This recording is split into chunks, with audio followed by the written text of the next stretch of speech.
Oh oh, il filme.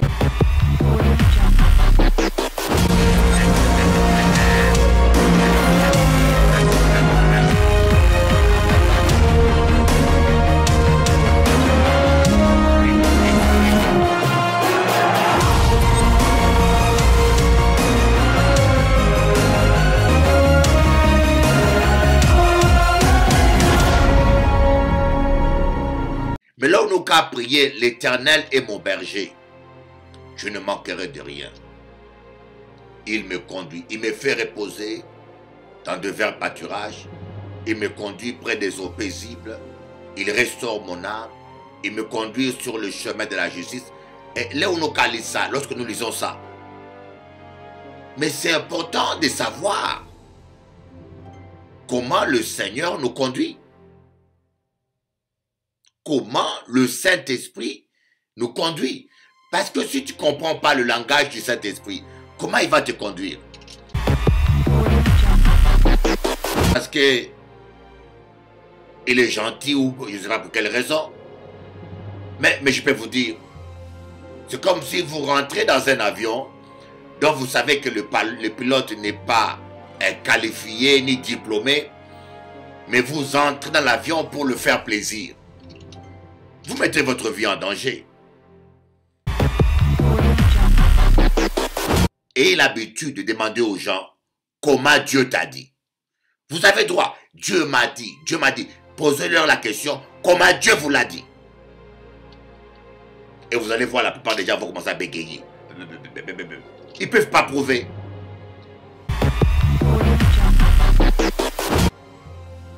Mais combien de fois aujourd'hui, nous les chrétiens, nous recevons des songes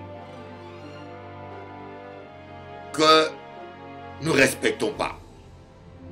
Et bien sûr, je vais vous expliquer comment discerner un songe charnel, un songe démoniaque et un songe divin. Il y a 3 sortes de songes.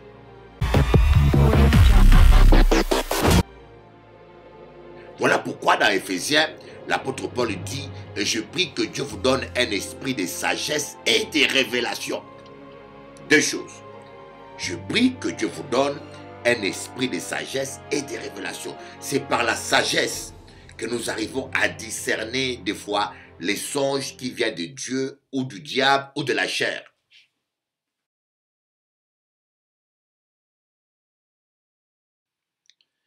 Bonjour, chers amis téléspectateurs. Aujourd'hui, je suis content de parler avec vous, de discuter un petit peu avec vous de la parole de Dieu, de la parole de vie, la parole de Dieu. La vie est belle avec Jésus. En cas de ça, si vous avez écouté moi tous les souhaits, ou pas compris ça, et en cas espérer que yo pas seulement connecté pour passer bon moment là, parce que yo ka aimé comment en ka parler, hein, il y a un monde comme ça, et quand il a passé la ka parler bien, passer la ka parler bien, mais ou pas jamais régler les affaires, ou toujours dans le même désordre là, ou toujours dans la même confusion là, et toute prédication là, qu'a servi à rien. Voilà donc, j'espère que tu n'es pas seulement de ceux qui écoutent, voilà, vous aimez bien la parole, mais il n'y a aucune application. Alors aujourd'hui, nous allons parler un peu de songes. Je veux parler des rêves. Il y a un monde qui appelle ça rêve. Il y a d'autres qui parlent des songes. Il y a d'autres qui parlent des visions. C'est toujours les mêmes termes que l'on utilise pour exprimer la même réalité. Vous voyez, vision, songe, rêve. Mais je peux un peu essayer de vous différencier. Songe, rêve, c'est pareil. Mais vision, ce qui différencie beaucoup la vision des songes, Le Unoka dit vision, c'est observation. La vision, c'est voir. En général, dans des visions, on n'est pas acteur. Lorsqu'on a une vision, on voit quelque chose qui a un sens spirituel. On n'est pas acteur, alors que dans le songe, on peut voir quelque chose, bien sûr, où on peut être acteur dans le scène. Par exemple, vous pouvez avoir un rêve ou un songe où on est en train de vous poursuivre et vous êtes en train de courir. Vous êtes impliqué dans ce rêve qu'on peut appeler songe. Alors que tandis que vision, en général, vous êtes là, vous n'êtes pas dans le scène, mais vous voyez des choses qui peuvent vous effrayer, qui peuvent vous réjouir, mais vous voyez seulement. Dans la vision, vous êtes plus un observateur. Voilà pourquoi je veux parler un peu de songes et des visions, parce que le Saint-Esprit parle beaucoup. Le Saint-Esprit parle très souvent par des songes et des visions. Nous allons voir beaucoup de versets. Nous allons voir plus de 12 versets, plus de 18 versets sur ça.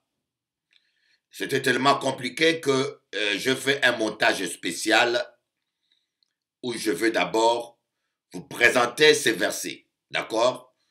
Pour la facilité de mon montage vidéo, je vais prendre un moment où je vais vous présenter que ces versets. Et après, je vais développer. Nous allons voir que c'est en songe que Dieu avertit Abimelech de ne pas toucher Sarah. Regardez. Genèse 20, verset 3. Alors Dieu apparut en songe à Abimelech pendant la nuit et lui dit, voici tu vas mourir à cause de la femme que tu as enlevée, car elle a un mari. Dieu lui dit en songe, je sais que tu as agi avec un cœur pur, aussi t'ai-je empêché de pécher contre moi. C'est pourquoi je n'ai pas permis que tu la touchasses. Nous allons voir encore que c'est en songe que Dieu a parlé à Jacob pour lui montrer quelle stratégie prendre à propos des moutons. Regardez.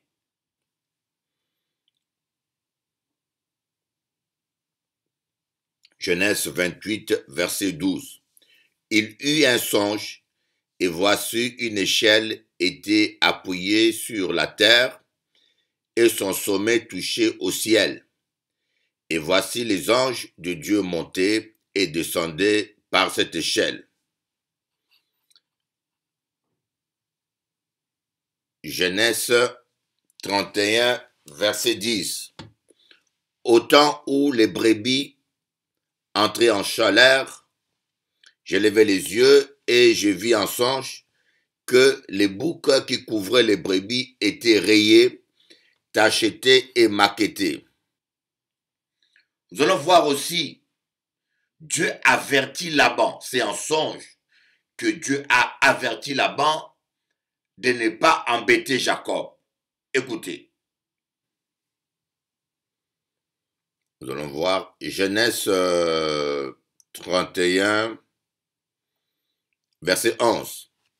Et l'ange de Dieu me dit, en songe, Jacob, je répondis, me voici. Genèse 31, verset 24. Mais Dieu apparut la nuit en songe à Laban, l'araméen, et lui dit, garde-toi de parler à Jacob ni en bien ni en mal. Nous allons voir aussi, c'est un songe que Dieu parlait souvent à Joseph. Dieu parlait souvent à Joseph. Regardez ce verset. Nous allons voir encore les songes dans la vie de Joseph. Joseph eut un songe et il le raconta à ses frères que les haïr encore davantage. Nous allons voir aussi, c'est un songe que Dieu parlait à Joseph pour ce frère. Mais lorsque vous avez des songes, sachez que ce n'est pas tout le monde qui va les comprendre. Ce n'est pas tout le monde qui va adhérer. Et la preuve, euh, Jacob, qui avait vu Dieu face à face, n'avait pas compris le songe que Joseph avait. Regardez ce verset. Amen. Nous allons voir Genèse, le verset, chapitre 37, verset 9. Il eut un autre songe, et il le raconta à ce frère, il dit, j'ai eu encore un songe, et voici le soleil, la lune et 11 étoiles se prosternaient devant moi. Le verset 10 dit, il le raconta à son père et à ses frères. Son père le réprimanda et lui dit, que signifie ce songe que tu as eu? Faut-il que nous venions, moi, ta mère et tes frères, nous prosterner en terre devant toi? Voilà. Nous allons encore voir que une des caractéristiques des songes, lorsqu'ils se répètent deux fois, cela est une confirmation. C'est ce que Joseph va dire à Pharaon. Regardez ce verset.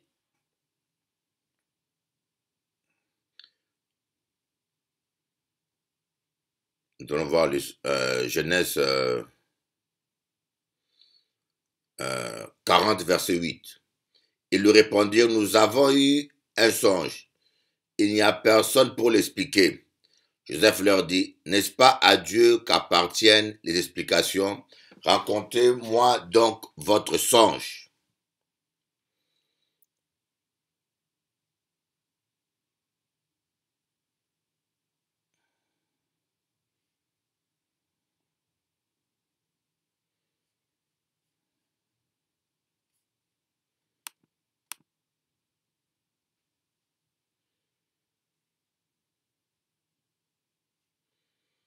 Genèse 41, verset 32.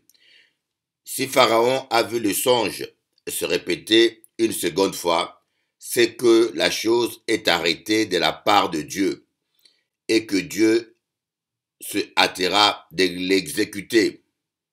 Amen. Nous allons voir aussi que Dieu a promis. Dieu a dit qu'il va parler souvent aux prophètes par des songes. Nous allons voir cela dans Nombre. Regardez ce verset. Genèse 12, verset 6. Et il dit, écoutez bien mes paroles. Lorsqu'il qu'il y aura parmi vous un prophète, c'est dans une vision que moi, l'Éternel, je me révélerai à lui. C'est dans un songe que je lui parlerai. Amen.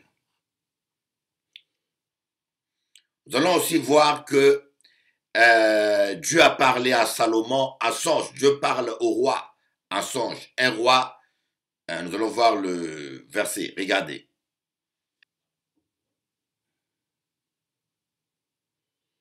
Genèse 1 roi 3, 15. Salomon s'éveilla et voilà le songe. Salomon revint à 1 roi 3, 5. 1 roi 3, 5. À Gabaon, l'Éternel apparut en songe à Salomon pendant la nuit. Et Dieu lui dit, demande ce que tu veux que je te donne.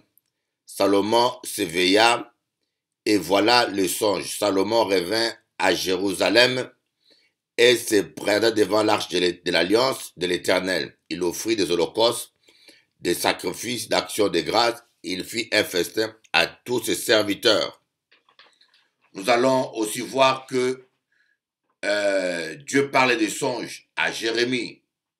Voyez, nous allons voir que Dieu va par Jérémie dire que si vous avez un songe, vous devez le raconter si vous êtes sûr de ce que vous recevez. Regardez. Jérémie 23, verset 28. Que le prophète qui a un songe raconte ce songe, et que celui qui a entendu ma parole rapporte fidèlement ma parole. Pourquoi mêler la paille au froment, dit l'Éternel? Nous allons voir aussi que Dieu a parlé à Nebuchadnezzar, un roi païen, en songe aussi. Donc Dieu peut même parler aux païens en songe. Regardez ce verset. Daniel chapitre 2 verset 28. Mais il y a dans les cieux un Dieu qui révèle les secrets et qui a fait connaître au roi Nebuchadnezzar ce qui arrivera dans la suite des temps. Voici ton songe, les visions que tu as eues sur ta couche. Nous allons voir que les songes ou les visions peuvent vous effrayer, peuvent vous angoisser. C'est-à-dire que des fois, il y a certains songes où vous avez l'impression de vivre l'événement. Nous allons voir dans Daniel, le verset.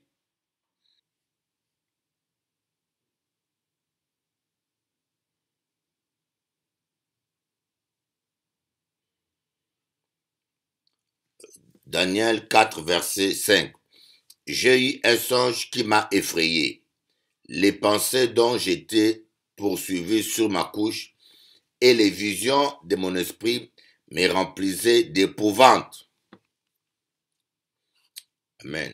Nous allons voir que certains anges nous apparaissent dans des songes. Nous allons voir cela, les anges qui ont apparu dans Matthieu. Suivez. Matthieu chapitre 2 verset 12. Matthieu 1 verset 20. Comme il pensait, voici un ange du Seigneur lui apparut en songe et dit, Joseph, fils de David, ne crains pas de prendre avec toi Marie, ta femme, car l'enfant qu'elle a conçu vient du Saint-Esprit. Nous allons voir que certains anges nous avertissent. Voyez, les anges ont parlé aux mages de ne pas tomber dans le piège d'Hérode, de prendre un autre chemin. C'est là, c'est par le songe. Regardez. Matthieu chapitre 2, le verset 12.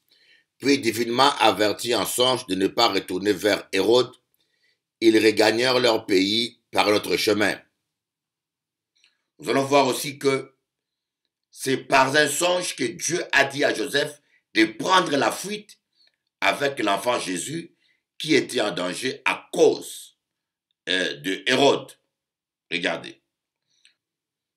Matthieu chapitre 2 verset 12. Lorsqu'ils furent partis, voici un ange du Seigneur apparut en songe à Joseph et dit, lève-toi, prends le petit enfant et sa mère, fuis en Égypte, reste saisi jusqu'à ce que je te parle, car Hérode cherchera le petit enfant pour le faire mourir. Nous allons voir aussi que c'est en songe que les anges ont dit à Joseph de retourner, de quitter l'Égypte et de retourner en Israël, parce que Hérode était mort. Regardez. Et nous voyons maintenant dans Matthieu chapitre 2 verset 19, quand Hérode fut mort, voici un ange du Seigneur apparut en songe à Joseph en Égypte. Voyez. Donc, nous allons voir aussi que c'est en songe que Dieu a parlé à la femme de Pilate ou Hérode. Je crois que c'est notre Pilate. Regardez. Matthieu 27, verset 19. Pendant qu'ils étaient assis sur le tribunal, sa femme lui fit dire qu'il n'y ait rien entre toi et ce juste, car aujourd'hui, j'ai beaucoup souffert en songe à cause de lui. Donc, mes amis, en vous montrant quelques passages qui concernent des moments très importants pour Israël, des moments très importants dans l'histoire de l'humanité, même dans la vie de l'enfant Jésus, pour vous dire que les songes ne sont pas à négliger. Les songes sont très importants. Et je vais maintenant vous développer mon enseignement sur le songe. Est-ce que tous les songes que nous recevons viennent de Dieu? Non. Et nous allons voir aussi comment interpréter les songes. Alors, nous avons vu comment les songes sont importants dans l'histoire de l'Église, même dans l'histoire de l'humanité. Le problème qui se pose souvent, j'entends tellement de chrétiens dire Dieu m'a parlé, Dieu m'a parlé, Dieu m'a parlé. Mais j'aimerais vous dire que lorsque quelqu'un vous dit que Dieu lui a parlé, il doit vous dire comment il lui a parlé. Et je pense qu'il est très important que l'Église aujourd'hui enseigne au peuple de Dieu les langages du Saint-Esprit. Comment le Saint-Esprit parle et communique. Parce que nous sommes censés être conduits et dirigés par le Saint-Esprit. Et vous savez, quand je suis arrivé à Paris, après avoir vécu plus de 24 ans aux Antilles, et aux Antilles, il n'y a pas de GPS. Et j'avais installé un GPS, à installer un GPS à voiture à moi. J'ai la sœur Marie-Claude Ranguin, qui m'avait prêté sa voiture Audi. Et il y a un moment qu'en cas circuler avec voiture là, ça, mais le problème, c'est que je venais pour la première fois d'installer un GPS dans une voiture. Comme Paris, c'est grand,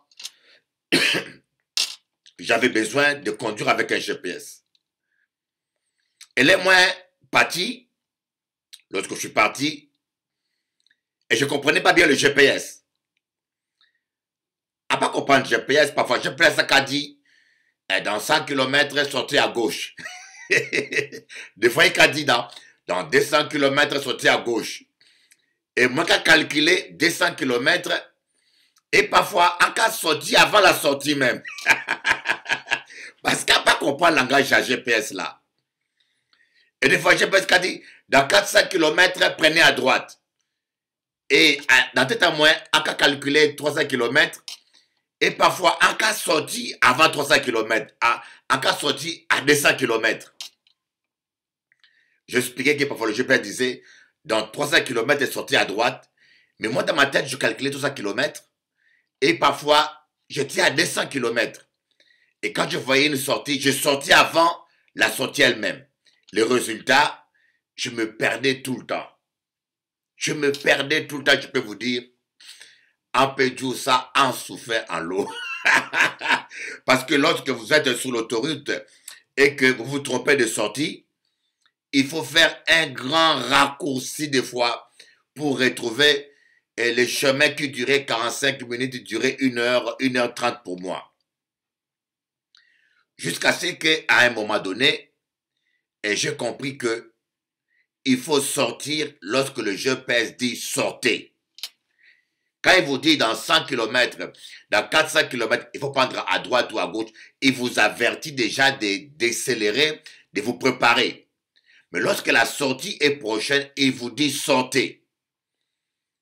Mais pour comprendre ça, j'ai dû m'égarer, on ne peut pas expliquer combien de fois, j'ai dû m'égarer et m'égarer. Je me rappelle de la sœur Véronique, coucou Véronique, de la Martinique, on s'est perdu terriblement ici à Paris. Et lorsque j'ai compris que le langage du GPS, j'attends seulement qu'il dise sortez. Même quand il dit dans 1 km, prenez à gauche, dans 400 mètres, prenez à gauche, je me prépare simplement. Je sors quand j'entends le mot sortez. Et depuis que j'ai compris ça, je ne me perdais plus. Et jusqu'à aujourd'hui, quand je conduis avec un GPS, je sors toujours quand il dit le mot sortez. Vous voyez que c'est important. Il me fallait comprendre le langage de GPS pour ne pas me tromper. Mais là où nous avons prié, l'Éternel est mon berger. Je ne manquerai de rien. Il me conduit, il me fait reposer dans de verts pâturages. Il me conduit près des eaux paisibles. Il restaure mon âme. Il me conduit sur le chemin de la justice. Et là où nous avons ça, lorsque nous lisons ça. Mais c'est important de savoir comment le Seigneur nous conduit. Comment le Saint-Esprit nous conduit. Parce que si tu ne comprends pas le langage du Saint-Esprit, comment il va te conduire? Et je pense que c'est l'une des raisons qui explique la médiocrité de beaucoup de chrétiens aujourd'hui. C'est ce qui explique pourquoi nous avons des chrétiens défaitistes, des chrétiens, pardonnez-moi les mots, parfois minables, des chrétiens qui tournent en rond comme Samson tournait, lorsque Samson était aveuglé, il tournait en rond. Il était en train de moudre le blé des Philistins. Lorsque nous manquons des visions, on tourne en rond comme Samson. Au lieu de faire le blé pour Dieu, vous savez que le blé symbolise la parole. Au lieu de moudre le blé pour le peuple de Dieu, mais on est en train de moudre le blé pour les gens du monde, pour le diable. Et le problème central, c'est que malheureusement,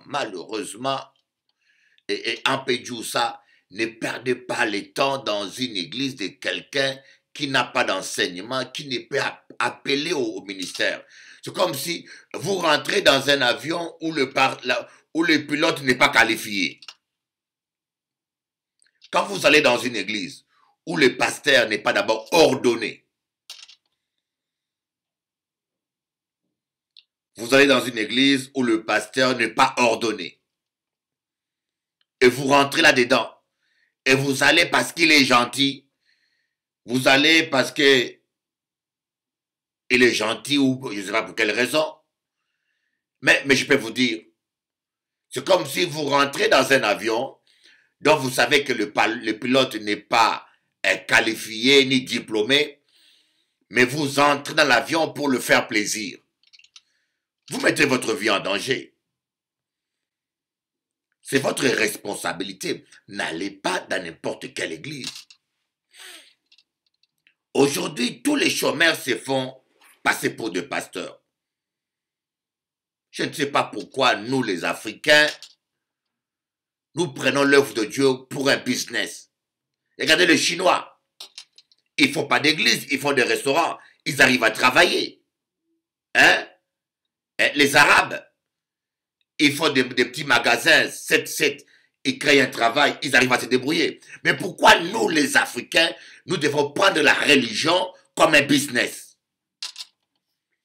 Comme a dit Ibo Simo, pardonnez-moi le terme, pourquoi nous, les nègres, on doit toujours prendre l'œuvre de Dieu comme un business? Pourquoi? C'est question qu'à poser où? Donc je vous dis, n'allez pas dans n'importe quelle église. Parce que les gens sont mal enseignés et j'attends. Le Seigneur a dit. C'est comme un pasteur. On ne peut pas donner de précision. Je ne donne pas de précision. Un pasteur qui dit quelqu'un qui est malade. Quelqu'un est malade. Il dit, Dieu lui a dit que la personne va être guérie. Dieu lui a dit. C'est ce qu'il y a de terrible dans le milieu évangélique. Dieu lui a dit que la personne va se rétablir. Et la personne est morte. Alors on dit, mais pasteur, Dieu t'a dit ça, mais comment la personne est morte? Et les pasteurs tournent en rond. Ah, la personne est morte parce qu'il ne s'est pas repenti. Ah, la personne est morte parce que sa famille. Ah, la personne est morte parce que... Arrêtez de mentir. Si Dieu vous avait dit que la personne va se rétablir, cela doit s'accomplir. Et si cela ne s'accomplit pas, c'est que vous êtes un faux prophète, un menteur, un hypocrite, un manipulateur. Vous n'êtes pas conduit par l'Esprit de Dieu. Un point clair. Ce qui m'énerve. Nous mentons trop contre Dieu. Mais en cas dit trop, c'est trop. Dieu m'a dit, Dieu m'a dit. Et l'erreur que nous faisons, hein, et l'habitude de demander aux gens comment Dieu t'a dit. Vous avez droit, Dieu m'a dit, Dieu m'a dit. Posez-leur la question, comment Dieu vous l'a dit. Et vous allez voir, la plupart des gens vont commencer à bégayer. Ils ne peuvent pas prouver. Dans Ézéchiel, on dit malheur à celui qui confond ses pensées et les pensées de Dieu. Dans Ézéchiel, on dit malheur à celui qui confond ses pensées et les pensées de Dieu. Nous devons grandir. Nous devons grandir, mûrir, respecter le Seigneur. Ne plus prendre en vain les noms de Dieu. Dieu m'a dit. Dieu m'a dit. Je crois beaucoup aux songes, moi. Je crois beaucoup. Est-ce que vous pouvez comprendre? Vous savez, les problèmes que nous avons, nous aimons toujours croire aux choses spectaculaires. Et parfois, les choses spectaculaires sont trompeuses. Vous voulez voir un ange descendre du ciel pour croire que Dieu vous a dit. Vous voulez sentir un tremblement de terre et entendre une voix pour croire que Dieu vous a parlé, alors que Dieu parlait sérieusement en songe. Voyons l'exemple de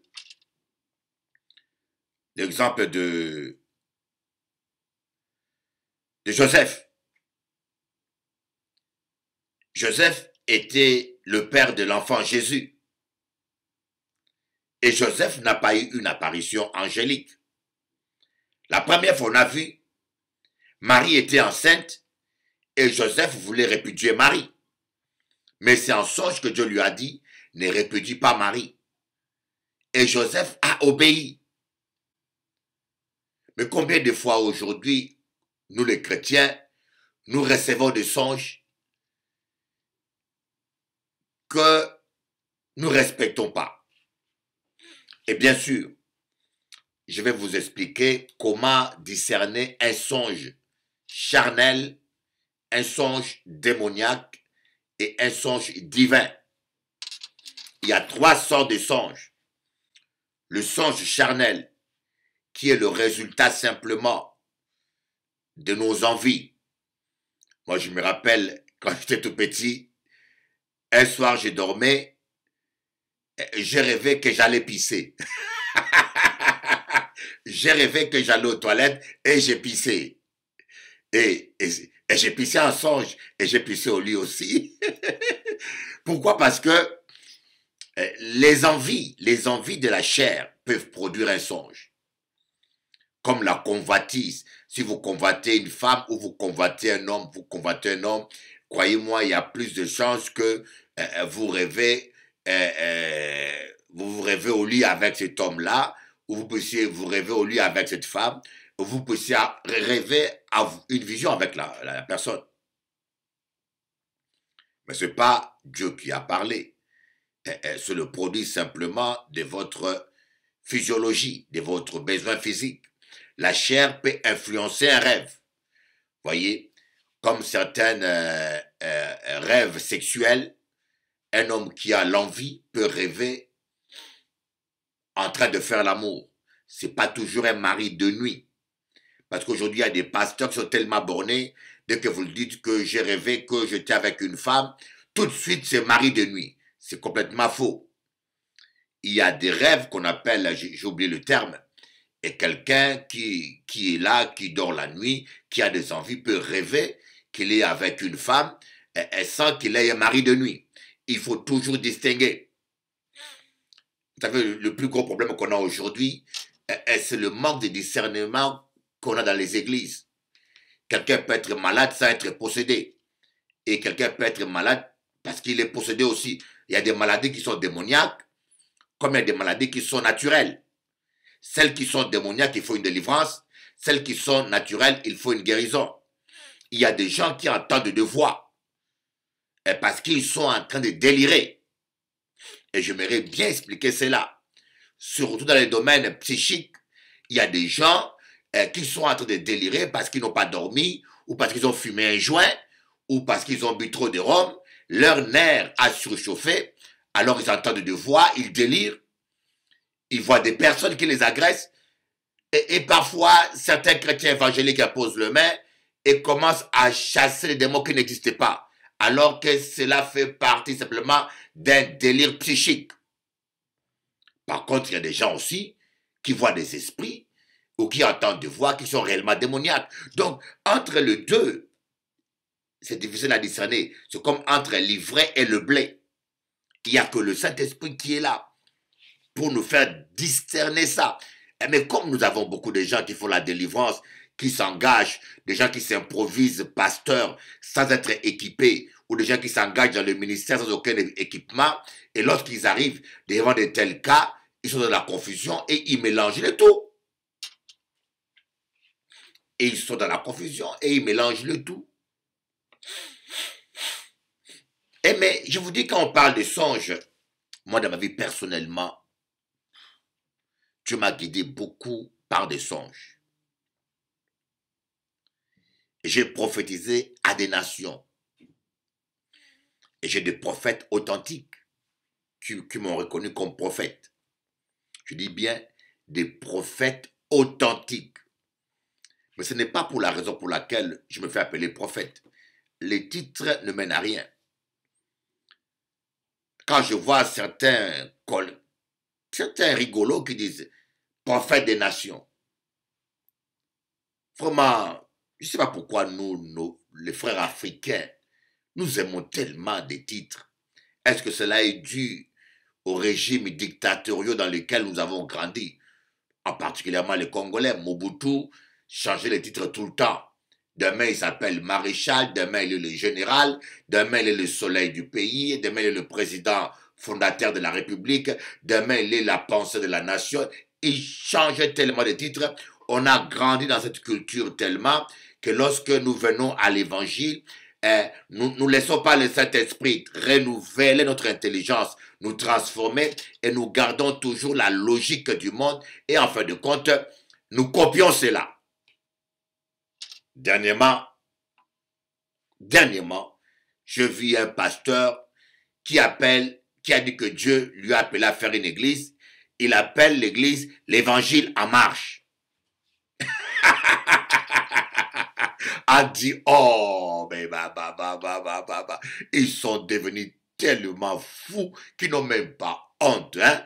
Ils ont tellement, bon Dieu, l'évangile en marche. Hein? Ils ont dit que c'est le Saint-Esprit qui t'a inspiré ça. Hein? Tu es en train de copier Macron.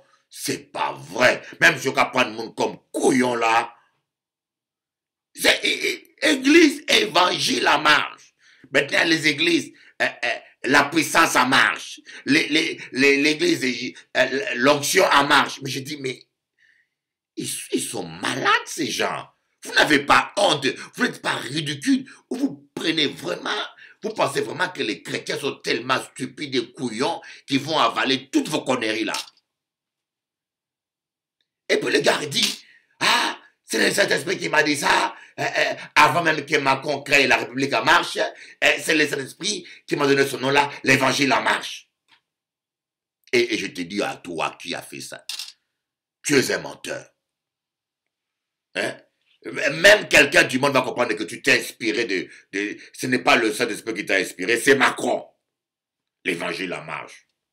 Depuis quand l'Évangile n'est pas en marche? Hein? Dis-moi, depuis quand l'Évangile n'est pas en marche? À l'onction en marche. Donc l'onction n'était pas en marche avant. Depuis le commencement, l'onction se mouvait au-dessus des eaux. Vous voyez? Dans Genèse, l'esprit s'est mouvé au-dessus des eaux. Donc c'est maintenant que toi, tu mettras l'onction en marche.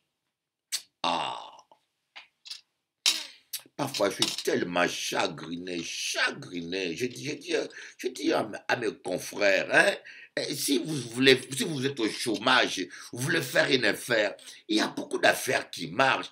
Faites de l'import-export. Achetez des choses ici, allez vendre en Afrique. Créez une affaire, soyez un peu intelligent, innovez. Mais la plupart de nos confrères, là, dès qu'ils s'ennuient, ils sont au chômage, et comme ça, ils improvisent pasteurs. Voilà, ils improvisent pasteurs. Ils sont ni ordonnés. Et vous aussi, les chrétiens, parfois, vous êtes trop bornés. Comment vous pouvez aller dans une église dont vous ne savez même pas qui a ordonné ce pasteur? Il s'est fait appeler apôtre. Pose la question, qui t'a ordonné apôtre? Pose la question. Dans quelle fédération es-tu reconnu comme apôtre? Oh! Donc, ce n'était qu'une parenthèse. Hein? On revient à notre sujet. Dieu parle réellement par des songes. Je peux vous dire, Dieu parle réellement par des songes. Dieu parle, moi je crois cela. Je peux vous dire tas de choses. La plupart des fois, Dieu me parle en songe, moi personnellement. Regardez, l'enfant Jésus était en danger. Et Dieu voulait parler à Joseph. Et Dieu a dit à Joseph, prends l'enfant Jésus, en songe. Hein? Dieu a dit à Joseph en songe, prends l'enfant Jésus, amène-le en fuite, fuis avec lui en Égypte. Joseph a exécuté. Mais par contre, voilà où c'est important. Quand vous recevez des songes, vous devez être en connexion avec un pasteur ou un apôtre ou un prophète qui a l'onction prophétique, mes amis. Parce que il y a des songes qui peuvent venir de vous-même, il y a des songes qui peuvent venir du Saint-Esprit, il y a des songes qui peuvent venir du diable. Je vous dirai un jour, j'ai eu un songe qui venait réellement du diable. Jésus était saint, hein, mais il a entendu le diable lui parler. Hein. Lisez la Bible. À la montagne de la tentation, Jésus a entendu le diable lui parler. Le diable peut vous parler, il a le droit de vous tenter. Hein. Moi, je me rappelle un jour, j'avais reçu une pasteur et j'ai eu un songe comme quoi que c'était elle qui était ma femme. Un songe faux. J'ai vu quelqu'un m'apparaître en songe et prophétiser sur moi et me parler. Ça ne pouvait pas être la chair. Et j'ai cru à ce songe. Et j'ai voulu faire le premier pas et jusqu'à ce que j'ai vu le comportement de la personne, l'agressivité de la personne, et j'ai vite compris que Dieu qui est bon ne peut pas me donner un serpent comme femme. Voilà pourquoi dans Éphésiens, l'apôtre Paul dit, je prie que Dieu vous donne un esprit de sagesse et de révélation. Deux choses. Je prie que Dieu vous donne un esprit de sagesse et de révélation. C'est par la sagesse que nous arrivons à discerner des fois les songes qui viennent de Dieu ou du diable ou de la chair. La sagesse seule que nous acquérons en compagnie du Saint-Esprit par la parole de Dieu, elle seule peut nous aider à discerner les 80% ou 90% des songes. La sagesse. Voilà pourquoi l'apôtre Pierre dit que Dieu vous donne un esprit de sagesse et de révélation. Comme un homme a deux pieds, Dieu utilise des canaux pour parler à l'homme. Il y a le canal de la révélation et le canal de la sagesse. Parce qu'il y a des choses qui viennent par révélation, qu'on peut discerner par la sagesse. Et il y a des choses aussi qui peuvent être des pièges. Vous voyez, avec notre intelligence, comme on dit dans Proverbe, une voix paraît juste à un homme, à la fin c'est la voix de la mort. Une voix, un choix peut paraître juste pour toi, logique même, mais c'est un piège de l'ennemi. Et là, c'est la révélation qui te sauve. Un homme peut être correct, bon pendant le fiançailles. Tu penses que c'est l'homme qu'il te faut, alors que c'est un démon qui se cache en lui. Et là, c'est la révélation qui te sauve. Il dit, attention. Par contre aussi, on peut aussi avoir une grande révélation qui vous montre quelqu'un, voilà votre épouse. Mais la sagesse te dit, attention. Regardez son comportement, regardez le fruit qu'il porte. Ça ne vient pas de Dieu. Donc, le diable peut utiliser une révélation pour te tromper. Le diable aussi peut utiliser aussi, c'est déguisé pour correspondre à ce que vous attendez de Dieu. Pour correspondre à un fiancé ou à une fiancée, à un homme exemplaire. Et vous allez dire, ah, j'ai demandé à Dieu un homme comme ça, qui fait comme ça, qui travaille comme ça, qui est comme ça. Mais quand vous avez demandé à Dieu, le diable aussi a écouté. Hein. Le diable aussi écoute. Quand vous parlez aux gens, les démons aussi écoutent. Et il peut déguiser un de ses enfants pour qu'il corresponde à tes critères. Alors, comment savoir que ceci, c'est un piège? Là, c'est la révélation. Donc, la sagesse et la révélation marchent de pair. La sagesse doit confirmer la révélation doit confirmer la sagesse. Mais quand il y a contradiction, mettez un stop. Comme je vous disais, le Saint-Esprit parle beaucoup par des songes. Regardez, pour sauver l'enfant Jésus, le Saint-Esprit a parlé par des songes. Il n'y a pas eu des anges qui sont descendus en chair, ou il n'y a pas eu un enlèvement, non. N'oubliez pas que Dieu est toujours simple. Quand c'est trop spectaculaire, moi j'ai vu des gens qui parlent, qui disent tout le temps, ils ont vu Jésus, ils ont vu Jésus, ils ont vu. Les gens qui voient trop Jésus, ils ont un problème. Les gens qui ont tout le temps. Lisez bien la Bible, vous allez voir que les prophètes comme Ésaïe, Jérémie, ils n'avaient pas tout le temps des révélations. Dieu leur parlait des fois une fois dans l'an, des fois une fois tous les 3 ans. Les prophètes de Dieu, lisez bien la Bible, vous allez voir que ces prophéties qu'ils recevaient, c'était parfois une fois par an. Des fois, c'est une fois tous les 2 ans. Parce que Dieu n'est pas bavard. Dieu ne parle pas tout le temps. Mais aujourd'hui, on a des gens, tout le temps, Dieu m'a dit, Dieu m'a dit, Dieu m'a dit, Dieu m'a dit, Dieu m'a dit, Dieu m'a dit, il ne faut pas aller aux toilettes, Dieu m'a dit, il faut manger le concombre, et Dieu m'a dit, il faut brosser mes dents, Dieu m'a dit, il faut faire l'amour. Dieu te dit tout. Oh, quand vous voyez quelqu'un, Dieu lui parle et tout, il y a problème. Dieu parle quand c'est nécessaire et le résultat aussi suit. J'aimerais vous donner une prédiction que je fais. 2 prédictions que j'ai fait aux nations. Moi, je peux dire, je ne le dis pas, mais je peux dire que je suis un prophète des nations parce que j'ai prophétisé aux nations. Je suis allé en Colombie. Ça fait plus de 40 ans que la rébellion FARC fait ses ravages en Colombie. Et quand j'étais allé en Colombie, j'étais allé à Barranquilla. Et parfois dans les églises, les rebelles entrent dans les églises, ils suivent le culte. Des fois, ils tuent le pasteur quand le pasteur donne un message qui ne leur correspond pas. Ils tuent le pasteur parce qu'ils font la loi. Et certains rebelles déchirent le ventre du pasteur, ils mettent la Bible à l'intérieur. Quand on m'a raconté tout ça, cela m'a fait du mal. Et j'ai prié Dieu. En Colombie, à Barranquilla, j'ai prophétisé sur la Colombie. Cela était passé sur toute une radio qui couvrait toute la zone rebelle. J'ai dit, cette année ne passera pas. Ce chef rebelle, je donne 3 mois pour se convertir. S'il ne se convertit pas, il mourra. Et le signe que je vous donne, que c'est Dieu qui agit, il ne mourra pas de la main d'un homme. Il mourra de la main de Dieu. Et je vous dis, le même mois, cet homme-là est mort d'une crise cardiaque. Ça fait plus de 50 fois que des gens ont annoncé sa mort.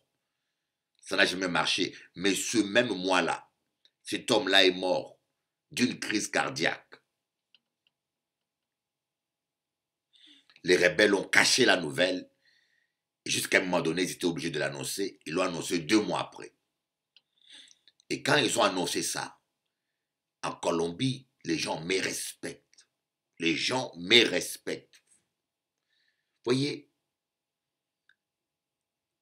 quand un prophète annonce quelque chose, cela doit s'accomplir. C'est comme un prophète qui a annoncé que Hillary Clinton serait président. Et ça veut dire que cet homme-là, il a prophétisé dans la chair, ou c'est le diable qui l'a envoûté, ou bien il y a quelque chose, mais ça ne peut pas être le Saint-Esprit. Quand le Seigneur parle, cela s'accomplit toujours, tel qu'il l'a dit. Donc alors je disais que Dieu parle souvent en songe. Et je peux vous le dire, et j'en suis sûr. Et je sais, même, nous avons vu dans Nombre, où Dieu dit par Moïse qu'il parlera souvent en songe. Lorsqu'il y aura un prophète, c'est en songe que je lui parlerai. Et dans Joël, il dit, je répandrai mon esprit sur toute chair. Voyez, je répandrai mon esprit sur toute chair, vos fils et vos filles, dans Joël. Je vais voir un peu ce verset-là. Si on peut trouver.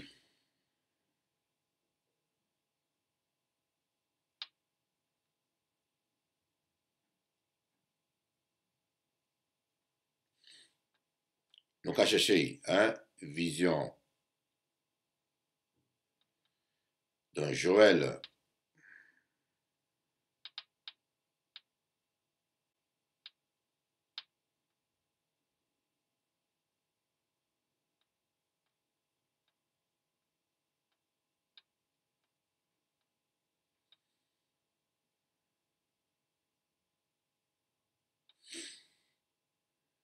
Voilà.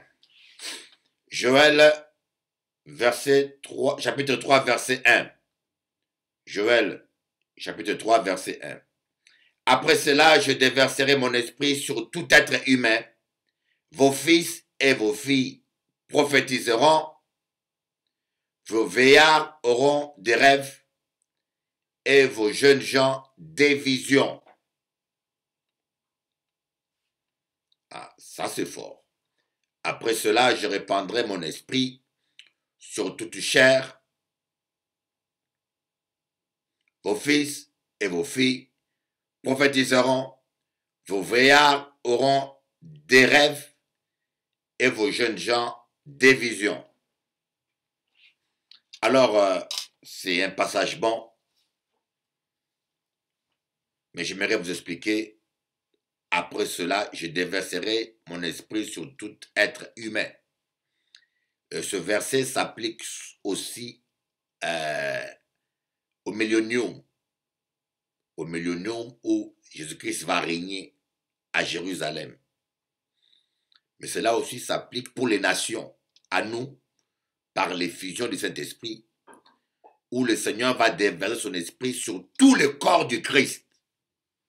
La preuve, aujourd'hui, les païens n'ont pas le Saint-Esprit, mais c'est sur tout le corps du Christ. Vos fils et vos filles prophétiseront. Pourquoi on dit vos fils et vos filles prophétiseront? Pourquoi pas les vieillards? Ici, le mot fils et fille est un mot imagé. Vous savez, il y a des gens qui lisent ce verset et disent que c'est les filles et le fils qui doivent prophétiser, et les visions, les songes, c'est pour les vieillards, et le vision, c'est pour les jeunes. Mais si on ne parle pas de la vieillesse physique, quand on dit vos vieillards auront des songes, pourquoi?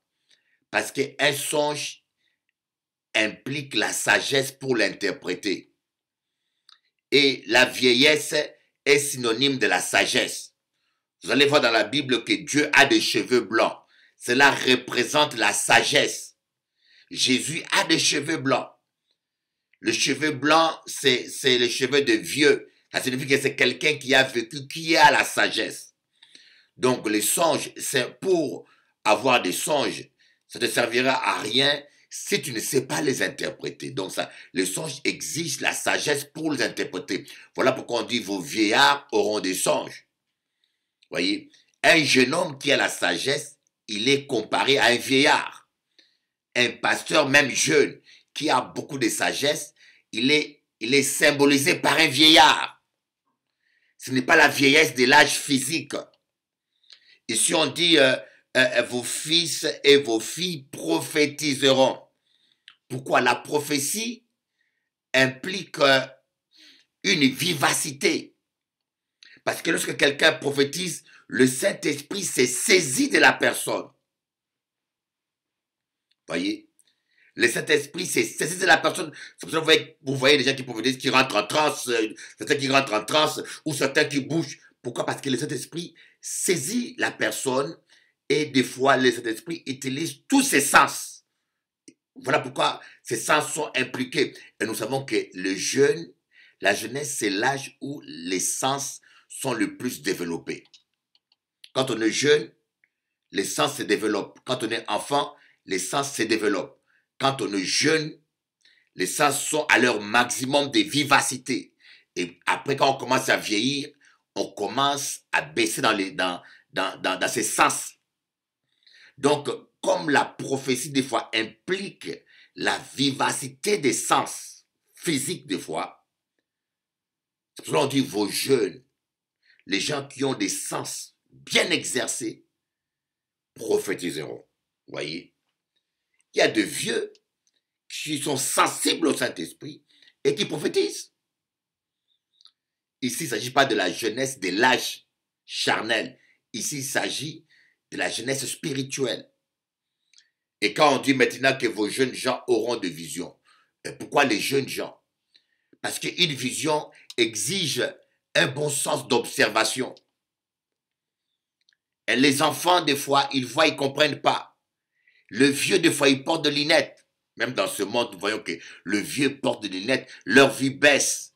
Ils ont un moyen d'observation un peu net.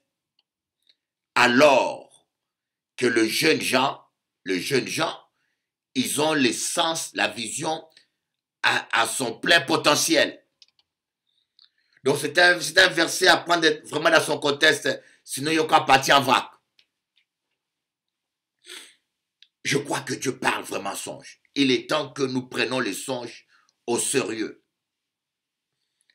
Et bon, par contre, prochainement, je vous parlerai comment interpréter le songe. Comment interpréter le songe et comment discerner le songe. Prochainement, je vous expliquerai en large comment interpréter le songe et comment discerner le songe. Mais j'insiste sur le fait qu'un chrétien qui est appelé au ministère prophétique ou qui a les dons de prophétie doit être en connexion avec un apôtre ou un pasteur qui est prophétique. C'est comme Samuel. Samuel était appelé au ministère prophétique.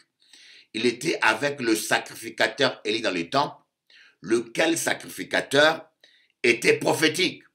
Et lorsque Dieu est venu parler à Samuel, Samuel ne comprenait rien. Il fallait que le sacrificateur Élie l'explique. Il fallait que le sacrificateur Élie discerne et comprenne que c'est Dieu qui voulait parler à l'enfant. Il fallait que le sacrificateur Élie aide Samuel à faire ses premiers pas prophétiques. Voyez? Mais si vous allez chez un pasteur qui est charnel, qui ne sait rien d'autre que coucher avec des femmes, qui ne pense qu'à l'argent et à s'habiller comme un mannequin, ou qui cherche que la voiture, qui n'a aucune révélation, vous n'allez rien recevoir, vous allez tourner en rond. Et c'est important de bien choisir l'église où vous allez. C'est très important. Que Dieu vous bénisse. À bientôt.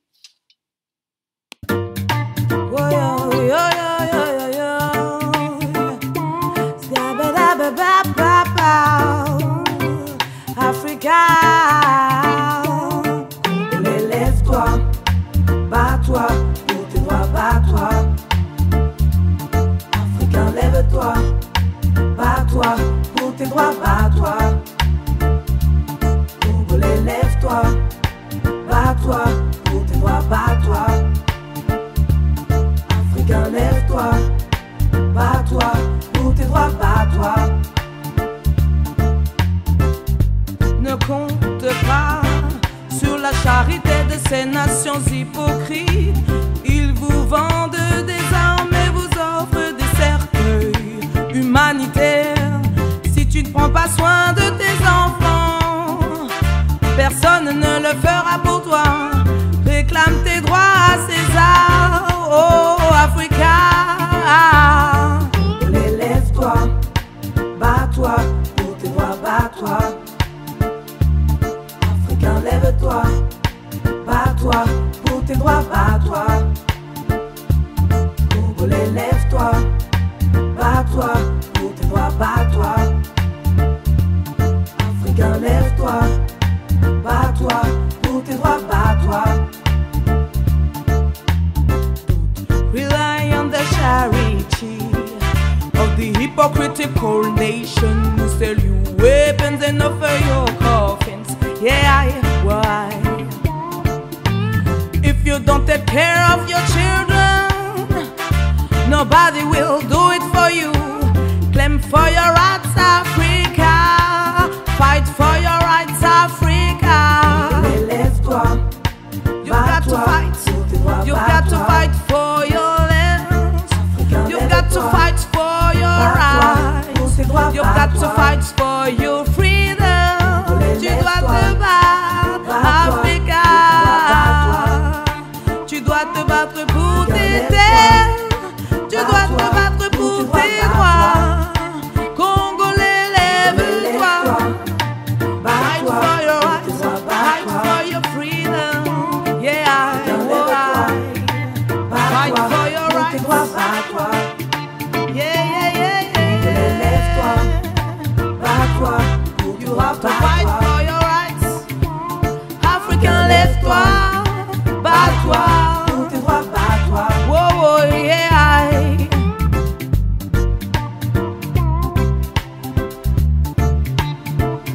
À la lumière des critères appliqués aujourd'hui, certains membres du gouvernement d'alors et certains acteurs belges de l'époque portent une part irréfutable de responsabilité dans les événements qui ont conduit à la mort de Patrice Lumumba. Le gouvernement estime dès lors qu'il est indiqué et convenable de présenter à la famille de Patrice Lumumba et aux familles de M. Mpolo et Okito et au peuple congolais ses profonds et sincères regrets et ses excuses. Oh, il filme.